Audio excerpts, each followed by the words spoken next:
Karjan MGVCL કચેરીનો junior engineer લાંચ લેતા ઝડપાતા લાંચિયા તત્વોમાં ફફડાટ વ્યાપી જવા પામ્યો છે. પાલેજ નેશનલ હાઈવે નંબર 48 પર આવેલી એક હોટલ સામે જાહેર માર્ગ પર કરજણ એમજીવીસીએલના જુનિયર એન્જિનિયરે 10,000ની લાંચ લેતા રંગેહાથ ઝડપાઈ જતા લાંચ લેતા તત્વોમાં ફફડાટ વ્યાપી જવા પામ્યો હતો.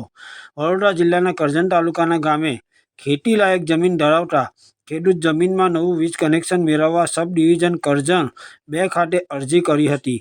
કોટેશન મુજબ ફી ભરવામાં આવી તેમ છતાં વીજ કનેક્શન ન આપવા ખેડૂત આક્ષેપિતને મળી રજૂઆત કરતા આક્ષેપિતે નવું વીજ કનેક્શન આપી ટીસી ટ્રાન્સફોર્મર જગ્યાની ઉપર મુકાવવા અને વીજ કનેક્શન ચાલુ કરી આપવાના આવેશ પેટે 10,000ની લાંચની માંગણી કરી હતી. જે લાંચની રકમ ફરિયાદી આપવા માંગતા ન હોય એસીબીનો સંપર્ક કરી ફરિયાદ આપી હતી. જે આધારે લાંચના છટકાનું આયોજન કર્યું હતું.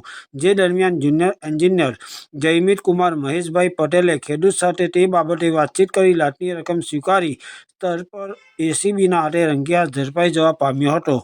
Bureau report Yakub Patel.